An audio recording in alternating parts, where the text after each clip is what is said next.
8 people, including a baby, have been killed in a Russian missile strike on a block of flats in Ukraine. The US Secretary of State Antony Blinken will visit Kyiv today, with the Ukrainians expected to ask for more American weapons. At least 8 people, including a 3-month-old baby, are now known to have died following missile strikes in the southern Ukrainian city of Odessa. After the latest shelling, President Zelensky announced that the US Secretary of State Antony Blinken will arrive in Kyiv today as the country enters its 3rd month of war with Russia. Vincent McAviney reports. Thick black smoke cutting through the calm of a Saturday afternoon in Odessa. This was the aftermath of a missile strike on the city. Homes collapsed into one another, cars crushed and burnt by blown-out rubble and glass. Through the debris, firefighters led those who could still walk to safety. Others weren't so lucky. Yuri, who lived in the building, posted these images of his wife, Valeria, and 3-month-old daughter, Kira, who were both killed in the attack. The Ukrainian authorities have said the missiles were fired from the Caspian Sea. 2 hit military facilities, with another 2 hitting residential buildings. First we heard explosions somewhere far away, but next there was a massive, very loud explosion here next to us. All the windows were smashed in my apartment and my parents' apartment. I instantly smelled smoke, a very strong smell. We gathered all we could and ran from the 12th floor. At a press conference in one of Kyiv's metro stations, which has doubled as a bomb shelter for the past 8 weeks, President Zelensky could barely contain his anger. A 3-month-old child was killed, he says. 1 month old when the war started. Can you imagine what's going on? Filthy scumbags. How else can they be called? There are no other words. President Zelensky also revealed US Secretary of State Antony Blinken, along with US Defense Secretary Lloyd Austin, will visit Ukraine today, the most senior US officials to visit since the war began. Odessa sits on Ukraine's southern coast. While much of the fighting has focused on the east of the country, this city had started to reduce its curfew and remove some of its street defenses. It's come as a shock to residents who've experienced relative calm over recent weeks, prompting them to hope the worst was behind them. But Saturday's strike shows Russia's aggression is still indiscriminate and random, part of Putin's calculation to try and wear Ukrainians down by keeping them in constant fear. Last night, while the Russian president was at a service for Orthodox Easter, President Zelensky called for a direct meeting with him to bring this war to an end. Peace talks haven't taken place for several weeks, and Putin seems in no mood to repent for his aggressive invasion over the past 60 days. But with no sign of the West easing its support for Ukraine, might he be ready to resurrect those peace talks? Vincent McAviney, BBC News. Well, we speak now to our reporter Joe Inwood, who's in Kyiv. Joe, good morning to you. Now, we've been talking over the past couple of days, and we were talking about Odessa being one of the places that was trying to get back to some sort of normality. Things were reopening slowly there, but quite clearly a huge setback in the last 24 hours.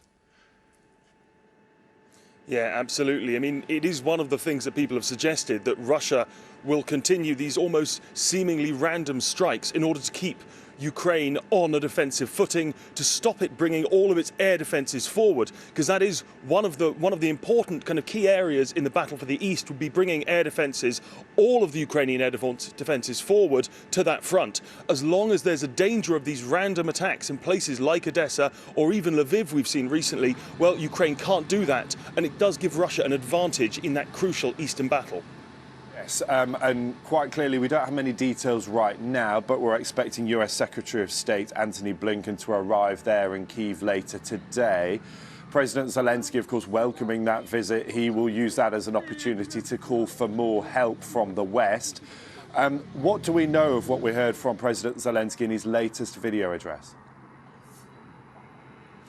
Well, yes, so yesterday it was a press conference, a rather extraordinary one, in a Kyiv metro station. Every now and again there was a train going past and the president paused. And this is where he made the announcement. This is where he said that Antony Blinken, the Secretary of State, and Lloyd Austin, the Secretary of Defence, would be coming. Now, the phrase he used is, "You don't come to our country for a tragic selfie." What he meant is they're not coming here for some tourism purposes. They're coming here to offer support, and that really means military support. Throughout this conflict, Ukraine has said time and again it needs hardware. He said, "I don't need a ride, I need ammunition." So what he's going to be asking for is the same as he's been asking for throughout this: heavy weaponry, tanks, air defences, artillery. He has been getting it, he said in recent days. The pace has increased, but I think he wants more. OK, Joe, for now, it's good to talk to you. Thanks so much. Joe Inwood there with the latest from Ukraine. Stansted Airport sees hundreds of Ukrainian refugees arriving each week, and the Red Cross has been giving them support when they land. From next month, an Essex-based charity will take over, but they say they're in desperate need of volunteers to help. Thomas McGill reports. Settling into a new life, Julia and her 2 children arrived at Stansted from Poland earlier this week after fleeing Ukraine. She took this footage as the family left, much of it too graphic to show. Now traumatised, little Nikita and Maria have been quiet since they arrived here, but their mum is just thankful they're safe, but remains concerned for their father, who stayed to fight. It was the hardest thing they went through. Their father, he's not a soldier. He said he must stay and defend his country. And their father cried first time in his life. He never ever cried before. Stansted Airport sees hundreds of refugees arriving every week. We met Victoria, who had just arrived after a 48-hour journey across Europe from Kyiv. She says she feels lucky to have a sponsor willing to give her a home and a future. I was sure that I'll be able to recognize them because we've texted so much, and when I've seen them, I've started crying so much because it felt like our family arrived somewhere safe and I'm welcome here. This is what incredible, people who've never seen me in their life, ready to take me in as their own. Well, a team of volunteers from the British Red Cross have been here from the beginning of the war to help and support refugees. But from next month, they will hand over that important role to a local charity who say they need more help in order to maintain the same level of service. We're looking for as many volunteers to come forward as possible. Our remit will be emotional support, and in the more extreme cases where they need to have some rest and some provisions and care, we've got a humanitarian centre right next door to the airport where they can access with our support. Julia and the kids have already bonded with their sponsor Paula, and now they feel safe. There was finally happy smiles and messages for Daddy. My daughter called him and said, "Daddy, it's so nice here. Paula, she's lovely, she's cool. She gave us too many presents." They're so happy, and he's very glad that we are safe now and happy. Forced to build a new life here, Julia's dream is simple: for the war to end so they can all return to their old life. Thomas McGill, BBC News. Supermarkets across the UK are limiting how much cooking oil customers are able to buy, with exports hit by the war in Ukraine. The country is the UK's biggest supplier of sunflower oil. Simon Browning reports. The sunflower, the national symbol of Ukraine, its bright, shining star. Yet the spectacular yellow flower is also a highly productive, major agricultural export. Ukraine normally produces more sunflower oil than anywhere else in the world, but the war, like most things, has almost stopped sunflower farming and production, and now food supply chains around the world are short. Sunflower oil is not just a staple for home cooks.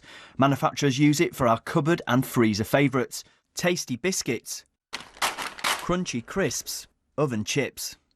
The Food Standards Agency has now warned consumers that some products labelled as sunflower oil may now contain alternatives to make sure they're still available.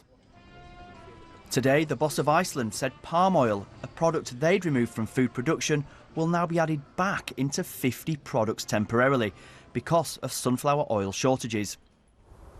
The sunflower in a war zone highlights the jigsaw of our global food chain. It's hoped the conflict is short-lived and the symbol of Ukraine can regain its farming domination.